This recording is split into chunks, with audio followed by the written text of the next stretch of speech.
امریکہ کی 250ویں سالگرہ super power بننے کے بعد دنیا بھر میں حکومتیں گرانا اور من پسند ڈکٹیٹر لانا، ایران سے لے کر چلی تک CIA کے وہ 80 خفیہ آپریشنز جو تاریخ کے پنوں سے مٹا دیے گئے۔ کیا CIA انسانوں کے ذہنوں کو کنٹرول کر سکتی ہے؟ ہیروئن، LSD اور تشدد، جانیے 20 سال تک چلنے والے اس خوفناک ترین امریکی منصوبے MK الٹرا کی حقیقت۔ فیڈل کاسٹرو کو ہیرو بنا کر امریکہ بلایا گیا، لیکن پھر CIA نے ان کے تختے الٹنے کا ایسا پلان بنایا جو امریکی تاریخ کا سب سے بڑا بلنڈر بن گیا۔ بھٹو کو پھانسی اور ضیاء الحق کا مارشل لا، کیا پاکستان کا یہ سب سے بڑا سیاسی بحران وائٹ ہاؤس اور CIA کے ہیڈ کوارٹر سے مانیٹر ہو رہا تھا؟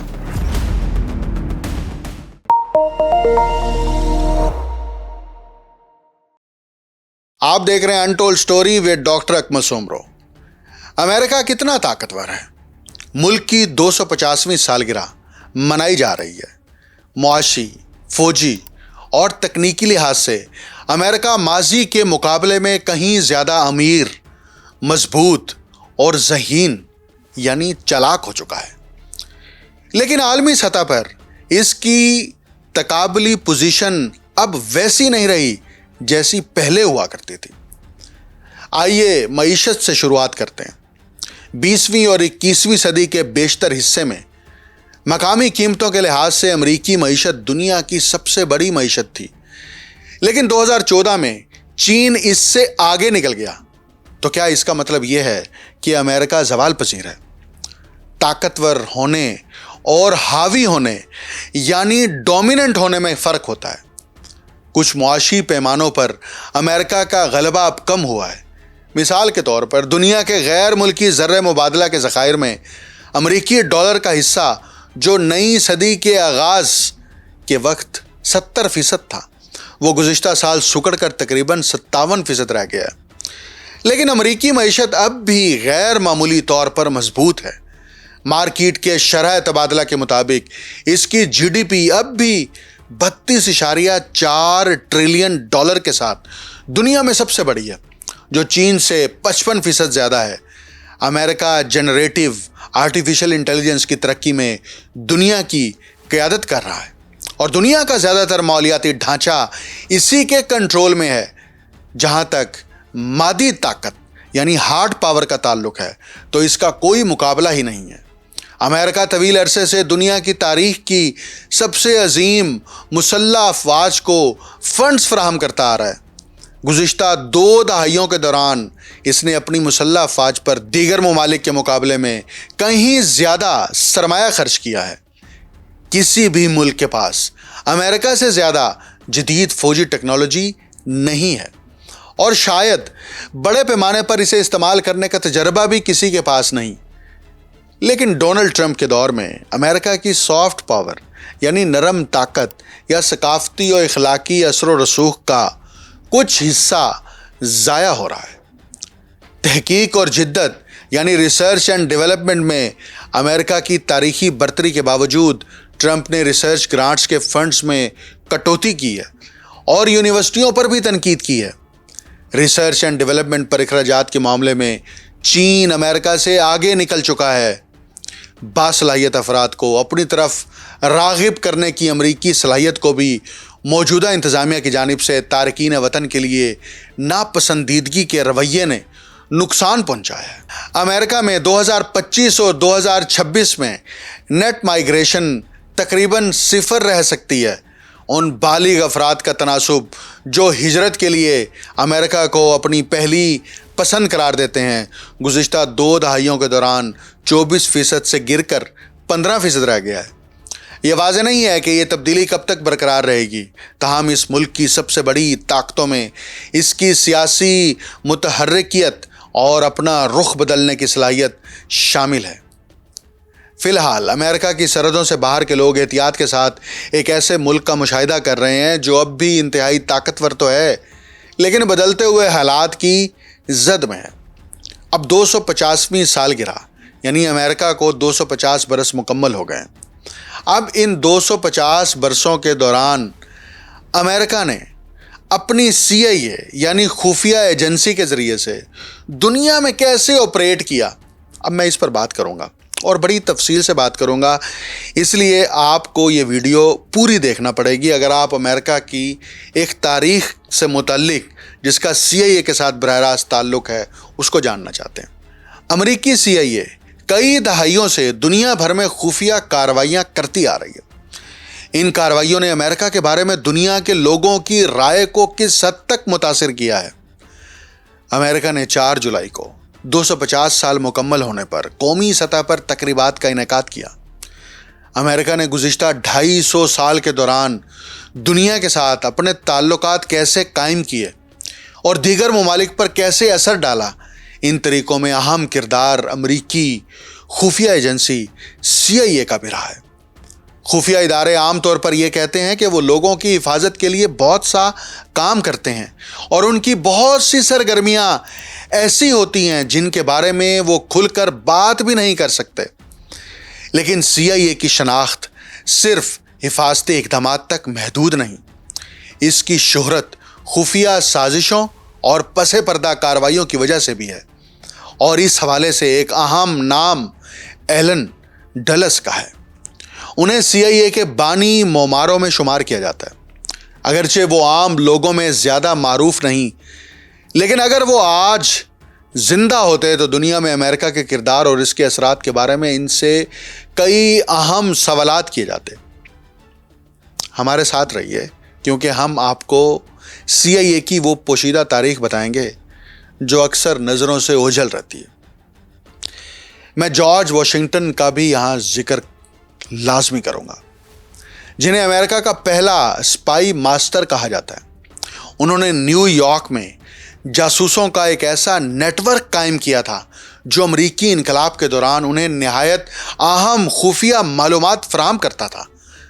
واشنگٹن نے اپنے جاسوسوں کو فرضی نام خفیہ رموز یعنی سائفرز اور ڈیڈ ڈراپس یعنی خفیہ پیغامات کی منتقلی کے پوشیدہ مقامات استعمال کرنے کی ہدایت دی۔ جارج واشنگٹن نے انویزیبل انک کے استعمال کو فروغ دیا اور جاسوسوں کو ترغیب دی کہ وہ برطانوی فوج کو دھوکہ دینے کے لیے اپنی تعداد، صلاحیت اور فوجی منصوبوں کو حقیقت سے بڑھا چڑھا کر پیش کریں۔ کہا جاتا ہے کہ ایک برطانوی انٹیلیجنس افسر نے اعتراف کیا تھا واشنگٹن نے برطانوی فوج کو جنگ میں نہیں بلکہ جاسوسی میں شکست دی تھی۔ واشنگٹن میں کیے جانے والے فیصلوں کے اثرات صرف امریکہ تک محدود نہیں رہتے بلکہ وہ اس کی سرحدوں سے کہیں آگے پوری دنیا پر اثر انداز ہوتے ہیں۔ جارج واشنگٹن نے کسی رسمی پالیسی کا انتظار نہیں کیا تھا۔ برطانوی فوجی طریقہ کار کو اپناتے ہوئے انہوں نے اپنی خط و کتابت پر خود ہی خفیہ یعنی سیکرٹ یا صیغہ راز یعنی کانفیڈینشل لکھنا شروع کر دیا تھا۔ یہ درجہ بندی کا ایک غیر رسمی سسٹم تھا جو آگے چل کر باقاعدہ امریکی حکومتی اصول بن گیا۔ بعد میں آرٹیکلز آف کنفیڈریشن نے اسے قانونی شکل دے دی، جس کے تحت معاہدوں، اتحادوں یا فوجی آپریشنز کو عوامی سطح پر ظاہر کرنے سے باضابطہ طور پر روک دیا گیا۔ شاید اس کی سب سے بہترین مثال کلپر رنگ تھی۔ 1778 میں قائم ہونے والے اس جاسوسی نیٹ ورک کی نگرانی خود واشنگٹن کر رہے تھے۔ یہ نیٹ ورک غالب ہو جانے والی سیاہی ہندسوں کے کوڈز جیسے توپ خانے کے لیے 46، ورجینیا کے لیے 739، بلیک سٹون کی کتاب پر سائفرز پر مبنی خفیہ کوڈز اور کپڑے سکھانے والی تاروں پر لٹکے کپڑوں کے اشاروں سے خفیہ پیغامات پہنچانے کے طریقے یعنی ڈیڈ ڈراپس استعمال کرنا شامل تھا۔ اس نیٹ ورک کا ایک بھی رکن کبھی پکڑا نہیں گیا۔ ان کا یہ تنظیمی ڈسپلن آج بھی معلومات کو الگ الگ حصوں میں محفوظ رکھنے کی ایک بہترین مثال ہے اور اسے جدید سائبر سیکیورٹی کے طریقوں کا بانی سمجھا جاتا ہے۔ ابتدا میں CIA کا سرکاری مقصد بیرونی ممالک سے ایسی خفیہ معلومات جمع کرنا، ان کا تجزیہ کرنا اور انہیں متعلقہ اداروں تک پہنچانا تھا جو امریکہ کی قومی سلامتی کے لیے ضروری سمجھی جاتی تھی۔ اس وقت اس کے دائرہ کار میں خفیہ کارروائیوں یا دوسرے ممالک کے اندر مداخلت کا کوئی ذکر نہیں تھا، لیکن جب ایلن ڈلس CIA کے پہلے سویلین ڈائریکٹر بنے تو انہوں نے اس ادارے کی نوعیت ہی بدل دی۔ CIA محض معلومات اکٹھی کرنے والی ایک سرکاری ایجنسی نہیں رہی، بلکہ ایک ایسے وسیع خفیہ نیٹ ورک میں تبدیل ہو گئی جو دوسرے ممالک کے سیاسی معاملات میں مداخلت کرنے لگا۔ دلچسپ بات یہ ہے کہ ایلن ڈلس نے جس انداز کار کی بنیاد رکھی وہ آج بھی بڑی حد تک CIA کی کارروائیوں میں نظر آتا ہے۔ واٹر گیٹ سکینڈل کی تحقیقات کے دوران امریکی سینٹ نے نہ صرف اس معاملے بلکہ اس سے جڑے دیگر معاملات کا بھی جائزہ لیا تھا۔ تقریباً 50 سال پہلے جب امریکہ اپنی آزادی کی 200 سالہ تقریبات منا رہا تھا، تحقیقاتی رپورٹ میں کئی حیران کن انکشافات کیے گئے تھے۔ اس رپورٹ کے مطابق CIA نے اپنے اختیارات کی خلاف ورزی کرتے ہوئے امریکی شہریوں کی جاسوسی کی، تقریباً 20 سال تک LSD اور دیگر منشیات کے ذریعے ذہنی کنٹرول کے خفیہ تجربات کیے، امریکی شہریوں کی ڈاک خفیہ طور پر کھولی اور کیوبا کے لیڈرز فیڈل کاسترو، کانگو کے جمہوری طور پر منتخب رہنما پیٹرس لوممبا سمیت متعدد شخصیات کے قتل کی سازشوں میں CIA ملوث رہی۔ اس رپورٹ میں کہا گیا کہ یہ ایسے اقدامات تھے جن کی اجازت کسی بھی کھلے اور جمہوری معاشرے میں ایک خفیہ انٹیلیجنس ادارے کو نہیں دی جا سکتی۔ اب سوال یہ ہے کہ CIA کب اور کیوں قائم کی گئی؟ اس کا اصل مقصد کیا تھا؟ دوسری عالمی جنگ کے فوراً بعد امریکہ دنیا کی سب سے طاقتور قوت بن کر ابھرا تھا۔ وہ واحد سپر پاور تھا۔ برطانوی سلطنت زوال پذیر تھی۔ دنیا کے بڑے بڑے دارالحکومت جنگ کی تباہی سے کھنڈرات میں تبدیل ہو چکے تھے، اور جیسے جیسے 19ویں صدی کی بڑی سلطنتیں یعنی امپائرز ختم ہو رہی تھیں، ویسے ویسے امریکی طاقت عالمی سطح پر ابھر رہی تھی۔ ایک سپر پاور کو ایسے انٹیلیجنس ادارے کی ضرورت ہوتی ہے جو صدر امریکہ کو دنیا بھر کی صورتحال سے باخبر رکھے اور جاسوسی کے ذریعے اہم معلومات حاصل کرے۔ ابتدا میں CIA کا بنیادی تصور یہی تھا، لیکن اس تاریخ کو سمجھنے کے لیے ایک اہم حقیقت ہمیشہ ذہن میں رکھنی چاہیے۔ امریکہ کے پاس اس سے پہلے امن کے زمانے میں کوئی شہری خفیہ انٹیلیجنس ادارہ موجود نہیں تھا۔ اس کے برعکس روس میں پیٹر دی گریٹ کے دور سے خفیہ ادارے کام کر رہے تھے۔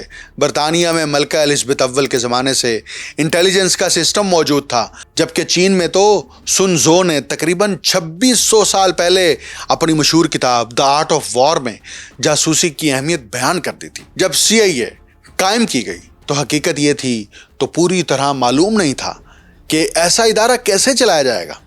CIA نے جو کچھ سیکھا وہ دوسری عالمی جنگ کے دوران برطانیہ کے اسپیشل آپریشنز ایگزیکٹو سے سیکھا۔ اس وقت دنیا کی صورتحال بھی بہت کشیدہ تھی۔ سوویت لیڈر جوزف اسٹالن اپنی طاقت کو مغرب کی طرف بڑھا رہے تھے اور کسی کو اندازہ نہیں تھا کہ وہ کہاں جا کر رکیں گے۔ اس ماحول میں یہ خیال پیدا ہوا کہ CIA بھی دوسری عالمی جنگ کے دوران امریکی اور برطانوی کمانڈوز کی طرح آئرن کرٹن یعنی سفید اثر و رسوخ والے علاقوں کے پیچھے خفیہ کارروائیاں کر سکتی ہے۔ لیکن بعد میں یہ تصور ایک خطرناک غلط فہمی ثابت ہوا۔ پہلی عالمی جنگ کے دوران ایلن ڈلس سوئٹزرلینڈ میں ایک جونیئر سفارتکار تھے اور ساتھ ہی غیر رسمی طور پر جاسوسی کے فرائض بھی انجام دیتے تھے۔ 1947 میں CIA کے قیام میں بھی ان کا اہم کردار تھا۔ انہوں نے امریکی کانگریس کے خفیہ اجلاس میں گواہی دیتے ہوئے کہا تھا کہ CIA ایک ایسا ادارہ ہوگا جسے چند سو افراد بھی مؤثر طریقے سے چلا سکتے ہیں۔ اس کا بنیادی کام صرف خفیہ معلومات جمع کرنا اور ان کا تجزیہ کرنا ہوگا۔ اس وقت نہ تو خفیہ کارروائیوں کا کوئی ذکر کیا گیا تھا، نہ دوسری حکومتوں کا تختہ الٹنے کی بات ہوئی تھی، اور نہ ہی سوویت علاقوں میں نیم فوجی کارروائیوں کا کوئی ذکر تھا۔ چونکہ اس میدان میں ان کا کوئی حقیقی حریف نہیں تھا، اس لیے وہ رفتہ رفتہ امریکی انٹیلیجنس سسٹم کی سب سے بااثر شخصیت بن گئے۔ اس زمانے میں امریکہ کو سوویت یونین کے بارے میں بہت کم معلومات تھی۔ ہر طرف خوف کا ماحول تھا اور CIA کی سرگرمیوں پر سخت پردہ داری قائم تھی۔ خوف، لا علمی اور رازداری کا یہ امتزاج ایک ایسا ماحول پیدا کر چکا تھا جس نے امریکی پالیسیوں پر گہرا اثر ڈالا۔ 1950 میں کوریا کی جنگ شروع ہوئی اور اس سے کچھ عرصہ پہلے امریکہ کو معلوم ہوا کہ سوویت یونین بھی ایٹم بم بنا چکا ہے۔ ان واقعات نے امریکی لیڈرشپ کے خدشات کو مزید بڑھا دیا۔ اس دور میں CIA دشمن علاقوں میں خفیہ ایجنٹ بھیج رہی تھی اور مخالف ممالک کی سیاست پر اور معاشرے پر اثر انداز ہونے کی کوشش کر رہی تھی۔ معروف امریکی صحافی ٹم وینر نے CIA پر 2 کتابیں لکھی ہیں۔ The mission, the CIA in the 21st century, یہ کتاب 2025 میں شائع ہوئی تھی۔ دوسری کتاب ہے legacy of ashes, the history of the CIA، یہ کتاب 2007 میں شائع ہوئی تھی۔ ٹم وینر نے اپنی کتاب میں آپریشن آرٹی چوک یعنی اس خفیہ منصوبے پر تفصیل سے لکھا ہے جس کا تعلق براہ راست CIA کے ساتھ ہے۔ یہ 1950 کی دہائی کے آغاز میں شروع کیا گیا اور ایلن ڈلس بھی اس سے وابستہ تھے۔ اس منصوبے کا مقصد یہ جاننا تھا کہ کیا LSD اور دوسری منشیات کے ذریعے انسان کے ذہن پر قابو پایا جا سکتا ہے۔ آپریشن آرٹی چوک دراصل کیا تھا اور کیا اس نے CIA کے بارے میں بے شمار سازشی نظریات کو جنم دیا؟ حقیقت تو سازشی نظریات سے بھی زیادہ عجیب اور خوفناک ہے۔ کوریا کی جنگ کے دوران CIA کو احساس ہوا کہ اس کے کسی ایجنٹ دراصل ڈبل ایجنٹ تھے، یعنی ایسے لوگ جو خود کو سوویت یونین سے فرار ہو کر CIA کا ساتھی ظاہر کرتے تھے لیکن حقیقت میں وہ دوسری طرف کے لیے کام کر رہے تھے اور CIA کو دھوکہ دے رہے تھے۔ فرض کریں کوئی شخص CIA کے پاس آتا ہے اور کہتا ہے کہ میرے پاس بہت اہم معلومات ہیں، لیکن حقیقت میں وہ پورے وقت ماسکو کے کنٹرول میں ہوتا ہے۔ ایلن ڈلس ایسا طریقہ کار تلاش کرنا چاہتے تھے جس کے ذریعے ایسے لوگوں سے تفتیش کی جائے اور یقین ہو جائے کہ وہ سچ بول رہے ہیں۔ کوریا کی جنگ کے دوران روسی، چینی اور دیگر قیدیوں کو CIA کے قائم کردہ خفیہ عقوبت خانوں میں رکھا گیا۔ وہاں ان پر تشدد کیا جاتا تھا اور انہیں مختلف منشیات دی جاتی تھی جن میں ہیروئن، LSD، میتھامی فیٹامن، فینو باربیٹل اور دیگر ادویات شامل تھیں۔ ایلن ڈلس اس منصوبے کے ذریعے ایک ایسی دوا یا ٹروتھ سیرم یعنی سچ اگلوانے والی دوا تلاش کرنا چاہتے تھے جو مشتبہ ڈبل ایجنٹ کو سچ بولنے پر مجبور کر دے۔ بعد میں یہی منصوبہ ایک بڑے خفیہ پروگرام میں تبدیل ہوا جسے MK الٹرا کا نام دیا گیا۔ یہ سلسلہ تقریباً 20 سال تک جاری رہا۔ 1950 کی دہائی میں اس منصوبے کے ایک مرحلے کے دوران امریکہ کی وفاقی جیلوں میں قید افراد کو مسلسل 77 دن تک LSD میڈیسن دی جاتی رہی۔ اس خوفناک تجربے کے آخر میں CIA اس نتیجے پر پہنچی کہ اگر کوئی چیز واقعی انسان سے سچ اگلوا سکتی ہے تو وہ کوئی خفیہ دوا نہیں بلکہ شراب ہے، اور یہ بات تو پہلے ہی سب جانتے تھے۔ جب 1970 کی دہائی میں واٹر گیٹ اسکینڈل کے دوران یہ راز کھلنے لگا تو اس وقت کے CIA ڈائریکٹر رچرڈ ہیلمز نے MK الٹرا سے متعلق تقریباً تمام سرکاری ریکارڈ تباہ کرنے کی کوشش کی۔ تاہم کچھ دستاویزات بچ گئیں جن کی مدد سے بعد میں مورخین اس پروگرام کی کئی تفصیلات سامنے لانے میں کامیاب ہوئے۔ اسی طرح فیڈل کاسٹرو کی حکومت کا تختہ الٹنے کے لیے بے آف پگز نامی خفیہ پلان تشکیل دیا۔ یہ CIA کی تاریخ کا ایک اور اہم باب تھا۔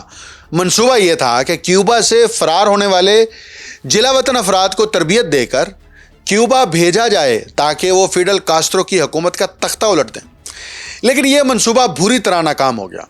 فیڈل کاسٹرو نے اپنی گوریلا فوج کے ذریعے کیوبا کی ایک نہایت بدعنوان اور امریکہ نواز حکومت کا خاتمہ کیا تھا۔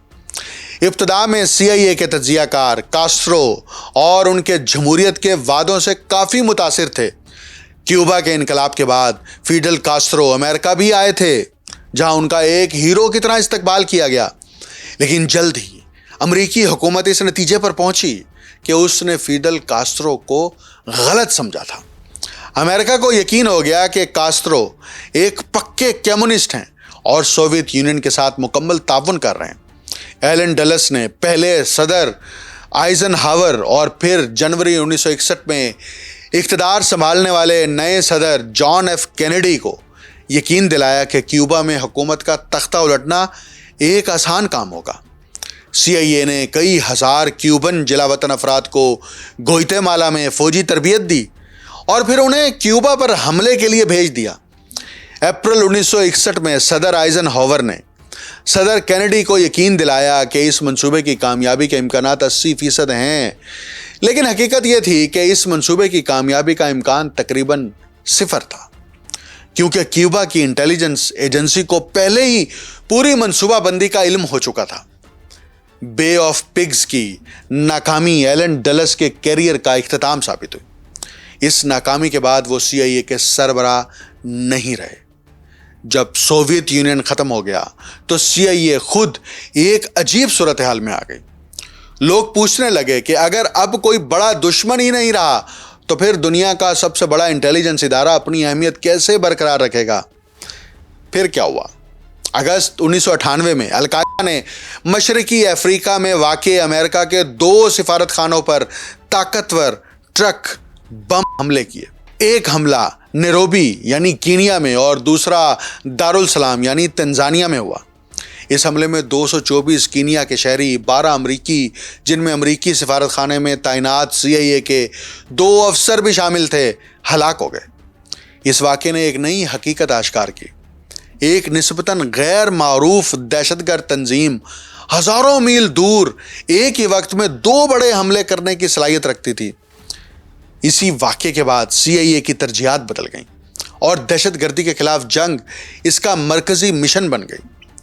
اس دوران سرد جنگ کے زمانے میں کئی سخت اور متنازع طریقے دوبارہ استعمال ہونے لگے، جن میں خفیہ جیلیں، تشدد اور سخت تفتیشی طریقے شامل تھے۔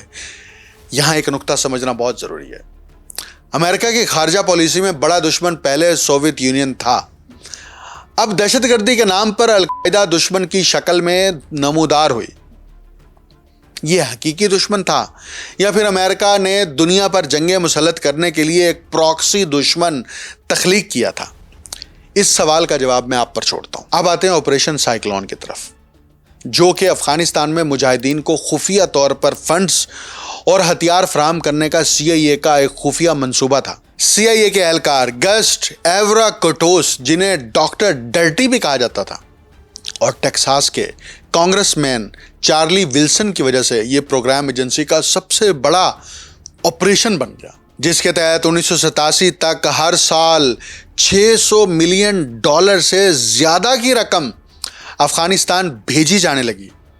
ہزاروں سوویت فوجیوں کی ہلاکت اور اربوں ڈالر کے اخراجات کے باعث وسائل کی اس شدید کمی نے انہیں 15 فروری 1989 کو باضابطہ طور پر افغانستان سے پیچھے ہٹنے پر مجبور کر۔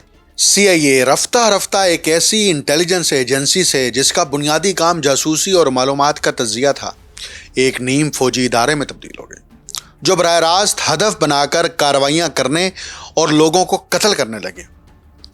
11 ستمبر 2001 کے حملوں کے بعد تقریباً 10 برس تک خفیہ جیلوں اور سخت تفتیش کا بنیادی مقصد یہ معلوم کرنا تھا کہ آیا القاعدہ مزید حملوں کی منصوبہ بندی کر رہی ہے یا نہیں، اور ساتھ ہی اسامہ بن لادن کا سراغ لگا کر اسے ہلاک کرنا تھا۔ سی آئی اے کے سابق قائم مقام ڈائریکٹر اور نائب ڈائریکٹر سے متعلق ٹم وینر نے اپنی کتاب میں لکھا کہ اسامہ بن لادن تک پہنچنے کا راستہ دراصل القاعدہ کے ایسے افراد کو خفیہ طور پر اپنے ساتھ ملانے سے ہموار ہوا، جنہوں نے جاسوسی کے ذریعے سی آئی اے کو ایبٹ آباد میں بن لادن کے ٹھکانے تک پہنچنے میں مدد دی۔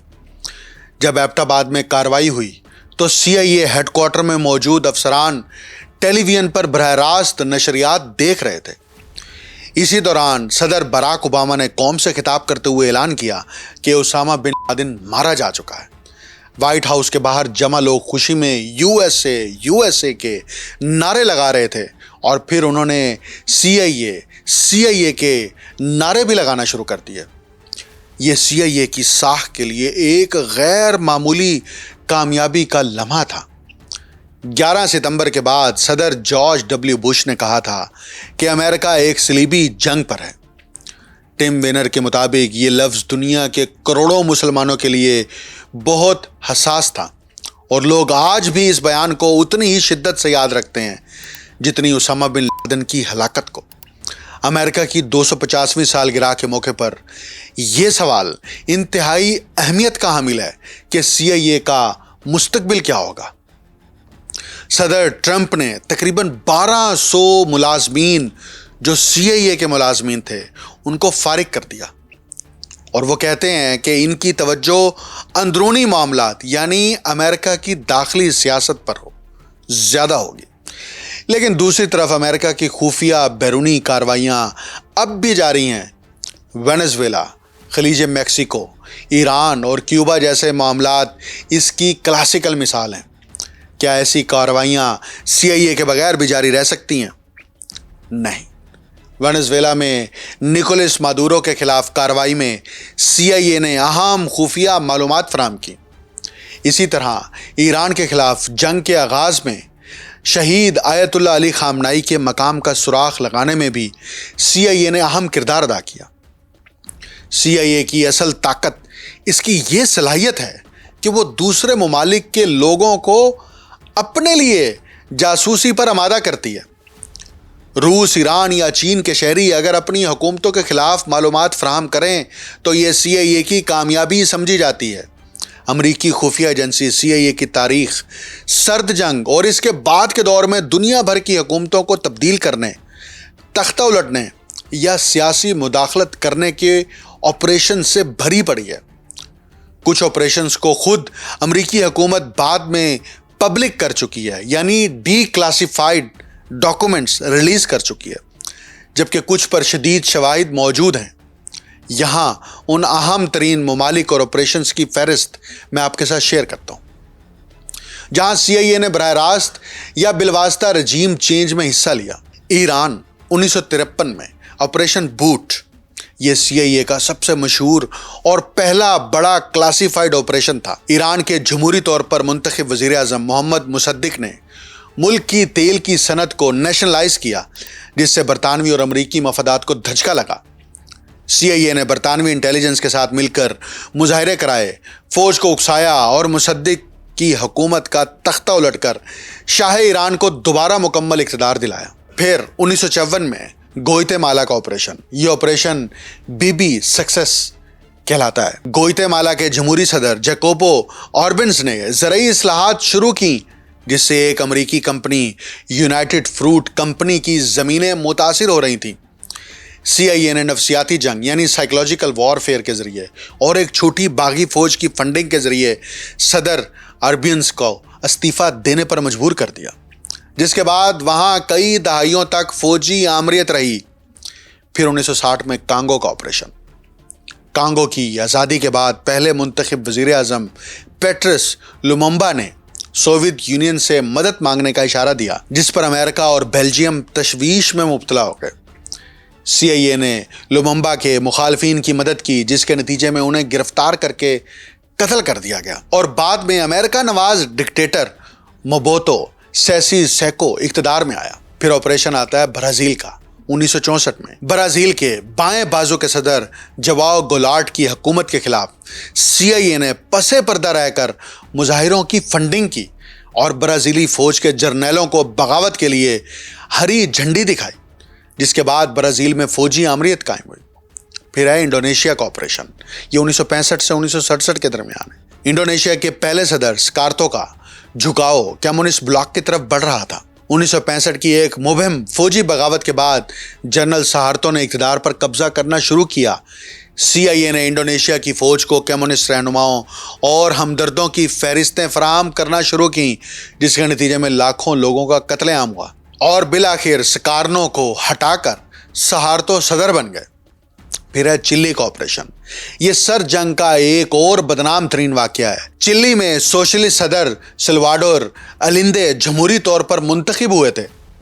CIA نے ملک میں معاشی عدم استحکام پیدا کرنے کے لیے لاکھوں ڈالر خرچ کیے اور جنرل اگستو پنوشے کی فوجی بغاوت کی راہ ہموار کی۔ اس بغاوت کے دوران صدر الیندے نے صدارتی محل میں خودکشی کر لی یا مارے گئے، اور چلی میں بدترین فوجی آمریت کا آغاز ہوا۔ پھر 1980 میں نگاراگو کا آپریشن ہے. نگاراگوا میں بائیں بازو کی سانڈینستا حکومت قائم ہوئی تو سی آئی اے نے ان کا تختہ الٹنے کے لیے دائیں بازو کے گوریلا گروپس یعنی کونتراس کو خفیہ طور پر فنڈنگ، ٹریننگ اور ہتھیار دیے. یہ معاملہ اتنا بڑھ گیا کہ امریکی کانگریس نے اس فنڈنگ پر پابندی لگا دی، جس کے بعد سی آئی اے نے خفیہ طور پر ایران کو ہتھیار بیچ کر اس سے حاصل ہونے والی رقم نگاراگوا کے باغیوں کو دے دی. اسے ایران کانٹرا افیئر کہا جاتا ہے. پھر ہے عراق کا آپریشن 1963 میں اور 2003 میں. 1963 میں باس پارٹی کی بغاوت، جس سے صدام حسین کے اقتدار کا راستہ صاف ہوا، اس میں سی آئی اے کے کردار پر بحث ہوتی ہے. جبکہ 2003 کا حملہ تو براہ راست فوجی کارروائی تھی جس کے لیے انٹیلیجنس سی آئی اے نے فراہم کی تھی. افغانستان آپریشن 1979 سے 1989 تک، جسے آپریشن سائیکلون کہا جاتا ہے. اس آپریشن کے ذریعے سوویت نواز حکومت اور سوویت فوج کو نکالنے کے لیے مجاہدین کو فنڈنگ دی گئی. پھر لیبیا اور شام میں 2011 کا آپریشن، عرب سپرنگ کے دوران معمر قذافی کا تختہ الٹنے اور شام میں بشار الاسد کے خلاف باغیوں کو ہتھیار دینے کے آپریشنز، جسے شام میں سی آئی اے متحرک کر رہی تھی. یہ صرف وہ آپریشنز ہیں جن کے دستاویزی شواہد موجود ہیں. سرد جنگ کے دوران سی آئی اے نے دنیا بھر میں تقریباً 80 سے زائد خفیہ آپریشنز کیے جن کا مقصد حکومتیں بدلنا یا انتخابات پر اثر انداز ہونا تھا. اب ایک بڑا مسئلہ یہ ہے کہ دنیا بھر میں امریکہ پر اعتماد کم ہو چکا ہے. آج 250 سال گزرنے کے بعد سی آئی اے، جس کی عمر 1947 سے شروع ہوتی ہے، اس کو نئے غیر ملکی ایجنٹ بھرتی کرنے میں شدید مشکلات کا سامنا ہے، کیونکہ بہت سے لوگ امریکہ کے وعدوں پر اعتماد نہیں کرتے. ان کے مطابق کئی دہائیوں سے دنیا کے مختلف حصوں میں سی آئی اے کی ہر اس خفیہ یا مشکوک کارروائی کے پس پردہ ہاتھ کے طور پر دیکھا جاتا ہے جو عالمی سیاست میں رونما ہوتی ہے. رازداری اور کھلی جمہوریت کے درمیان ہمیشہ ایک کشمکش رہتی ہے. سی آئی اے اس کشمکش کی علامت ہے اور یہ تناؤ مستقبل میں بھی ختم ہوتا دکھائی نہیں دیتا. اب ذرا میں پاکستان پر بھی بات کر لوں. ذوالفقار علی بھٹو کے خلاف تحریک چلائی گئی تھی اور اس میں یہ انکشاف ہوا تھا، اس وقت میڈیا نے رپورٹ کیا اور خود بھٹو نے بھی کیا، کہ امریکہ نے سی آئی اے کی مدد سے 280 ملین روپے جو ہیں وہ پاکستان میں تقسیم کیے. مارچ 1977 کے الیکشن تنازع پر سیاسی بحران اور 2023 کے سیاسی بحران میں صرف ایک فرق ہے.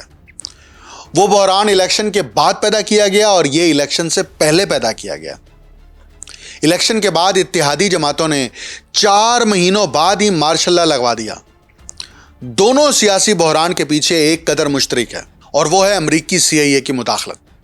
تب 9 ستاروں کی تحریک کو نظام مصطفیٰ کا نام دیا گیا تھا اور اب 11 ستاروں کی تحریک کو جمہوری اتحاد کا نام دیا گیا. وہ تحریک ایک فرد بھٹو کے خلاف تھی اور یہ تحریک ایک پوری پارٹی کے خلاف تھی. مارشل لا نافذ ہوا تو تحریک مصطفیٰ بھی غبارے سے ہوا کی طرح نکل گئی. 77 کی تحریک کی پشت پر بھی امریکہ کی بہت زیادہ انوالومنٹ تھی اور 2022 کی تحریک کی پشت پر بھی امریکہ کے اوپر الزامات عائد کیے گئے. بھٹو حکومت کے وزیر خارجہ عزیز احمد نے 13 اپریل 1977 کو الزام عائد کیا تھا کہ قومی اتحاد میں شامل جماعتوں نے امریکہ سے 280 ملین روپے کے فنڈز لیے ہیں تاکہ تحریک کو مزید زوراور کیا جائے. امریکی ایمبیسی نے اسلام آباد سے ڈپارٹمنٹ آف اسٹیٹ کے نام مراسلہ بھی لکھا اور اس پر بھٹو نے امریکی سفیر بیروٹ کو مداخلت پر وزیر اعظم آفس طلب بھی کیا تھا. یہ امر حیران کن ہے کہ 20 اپریل 1977 کو امریکی ایمبیسی کے ایک سرکاری مراسلے میں بھٹو کو اقتدار سے نکالنے اور مارشل لا لگنے کی طرف اشارہ کر دیا گیا تھا. 10 جون 1977 کو پارلیمنٹ میں تقریر کے دوران بھٹو کے پاس ایک فائل تھی. 40 صفحات پر مبنی اس فائل میں پاکستان میں سیاسی بحران پیدا کرنے کے امریکی مداخلت کے شواہد موجود تھے. یہ فائل پارلیمنٹ کو دکھائی گئی تھی. پھر کیا ہوا؟ ضیاء الحق آیا، مارشل لا لگا، بھٹو تختے پر لٹکا دیا گیا. پاکستان کے ساتھ امریکی تعلقات کا انتظام محکمہ خارجہ سے وائٹ ہاؤس، محکمہ دفاع اور مرکزی انٹیلیجنس ایجنسی سی آئی اے کو منتقل ہو گیا. دستاویزات اس تبدیلی کی عکاسی کرتی ہیں۔ 1979 کے بعد امریکی صدر کے معاون برائے قومی سلامتی کے امور برزنسکی نے پاکستان کی عسکری مدد کے لیے ذمہ داری سنبھالی، اور اس کے بعد پاکستان کے اندر امریکہ کی مسلسل مداخلت بڑھتی گئی۔ یہ تاریخ ہے، CIA کی وہ تاریخ ہے جو دنیا کے ممالک کے اندر مداخلت کرتی ہے۔ آج امریکہ اپنی 250ویں سالگرہ پر خود تو جشن منا رہا ہے، لیکن امریکہ کی آزادی کی قیمت دنیا بھر کی اقوام نے چکائی ہے، ادا کی ہے، خون دے کر، اپنی سالمیت کو داؤ پر لگا کر، اور سیاسی حکومتوں کا تختہ الٹ کر۔